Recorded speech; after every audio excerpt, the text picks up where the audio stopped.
Alô, alô, você, estamos no curso de Lei Penal no Tempo e no Espaço, parte 4. Eu sou Franklin Lobato, sou doutor em Estado de Direito e Governança Global por Salamanca e mestre em Ciências Jurídico-Políticas por Coimbra. Nós estávamos falando da ultratividade e da extratividade. Na aula passada, nós falamos da lei temporária. Então, uma lei temporária, ela tem um período de vigência do início ao fim. E ela é ultrativa, mesmo passado o período de sua vigência, ela continua valendo. E a outra exceção é a lei excepcional, que regula períodos de anormalidades, caso fortuito ou força maior, e elas têm, evidentemente, seu termo final de vigência condicionado ao aparecimento das causas. Quando a causa desaparece, a lei também é revogada. Então, aqui nós já temos a primeira diferença. Professor Franklin, qual é a diferença entre a lei temporária e a lei excepcional? A lei temporária, ela tem o termo inicial e o termo final de vigência. A lei excepcional, ela é condicionada ao aparecimento das causas. Então, essas são leis editadas para reger fatos ocorridos em períodos anormais, como, por exemplo, guerras, epidemias, inundações. São elas, portanto, que trazem essa autorrevogação de acordo com o início e o fim da guerra. Diferente, por exemplo, da lei temporária, em que nós temos aqui na lei temporária um início e o fim, um prazo de 90 dias de vigência da lei. No caso da guerra, enquanto continuar a guerra, vai continuar a lei.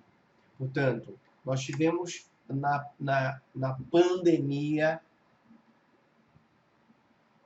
várias leis excepcionais e, portanto, quando terminar a pandemia da Covid-19, essas leis também serão revogadas.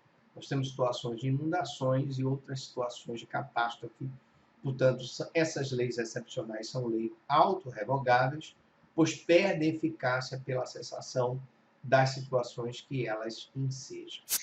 Bom, eu queria, então, dizer que essas leis penais temporárias e excepcionais não derrogam o princípio da reserva legal, pois não se aplicam a fatos ocorridos antes de sua vigência.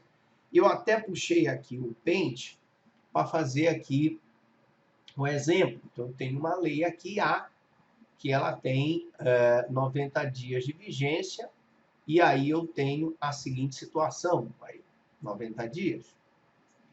Nesse período aqui, do início dela, vou botar aqui início, e vou colocar aqui fim. Imaginemos que uma pessoa ela tenha praticado uma conduta bem aqui, ó. Em janeiro, está aqui. Nós teríamos aqui, nesse momento, vigorava essa lei A. Depois de 90 dias, passa a vigorar a lei B. Ó.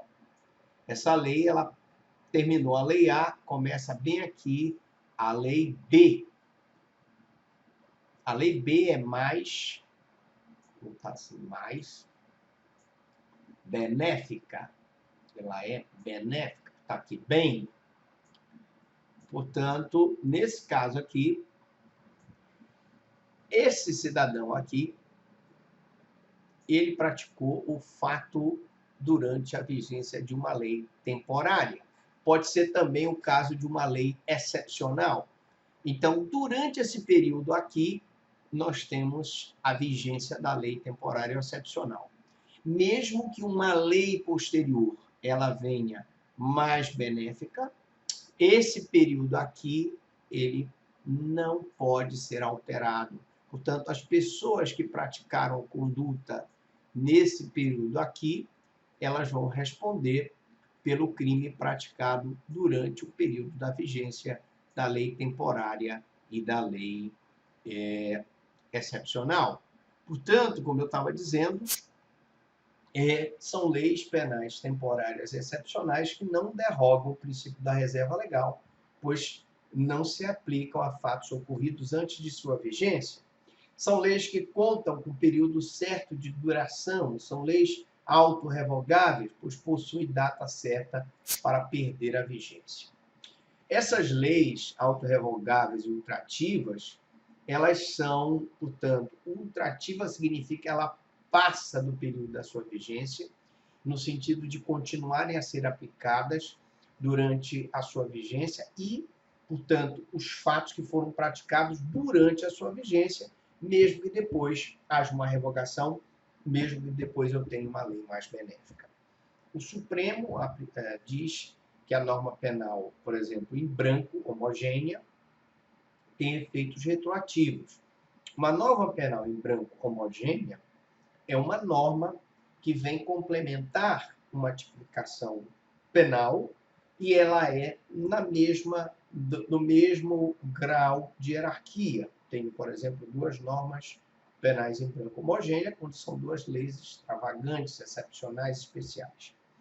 Elas têm efeito retroativo, mas a norma penal em branco heterogênea, ela tem uma situação. Por exemplo, o que é uma norma penal heterogênea? Tenho a lei de drogas e a norma penal heterogênea, a portaria da Anvisa, que disciplina o que é droga.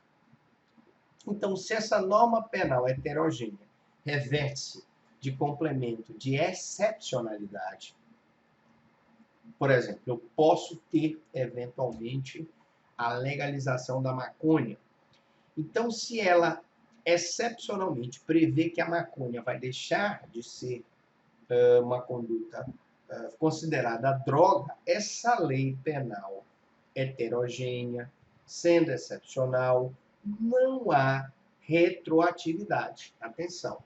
Então, claro que pelo fato daquela norma penal em branco deixar de considerar a maconha como crime, evidentemente que se as pessoas tiverem sido condenadas anteriormente por terem consumido a maconha e vier uma lei posterior que revogar, aí eu vou ter, evidentemente, um abolício crimes e, portanto, a maconha não será considerada crime.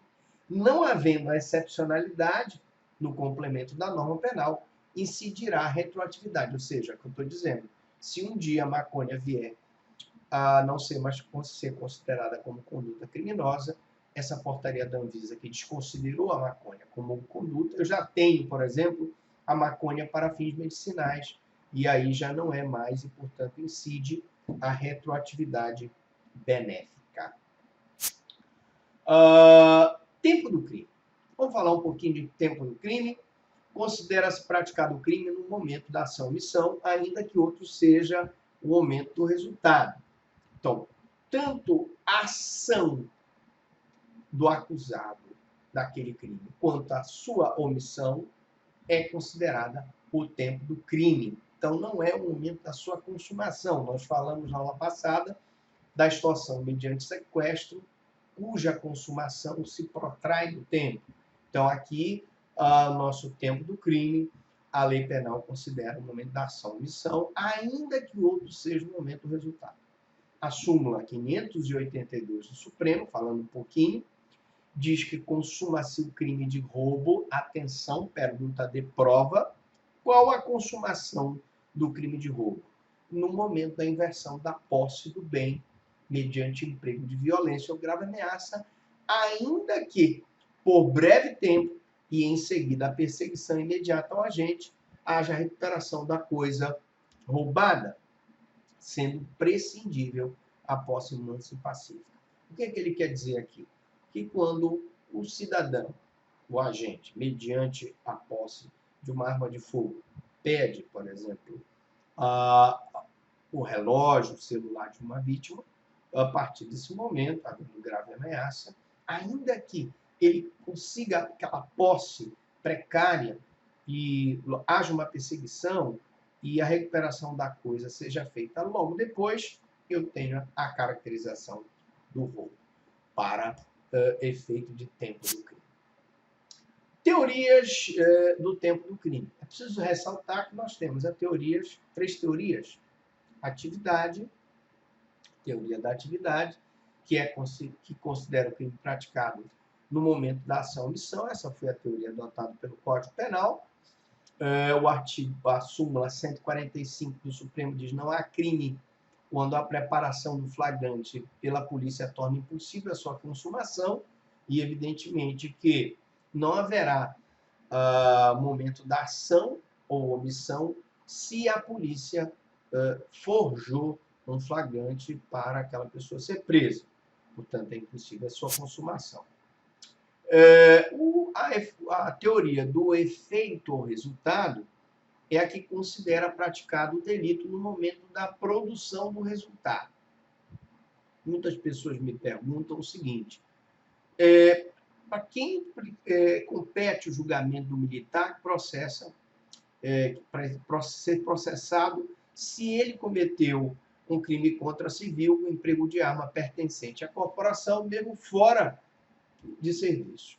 E a súmula 47 do STJ responde: se o militar ele está praticando com a arma pertencente à corporação, fora do serviço, mesmo de férias ou fora do serviço, e ele pratica, por exemplo, um crime contra uma determinada pessoa, então um assalto, por exemplo, ele está, portanto, nós temos aí a consumação do roubo, compete à justiça militar processar e julgar esse militar.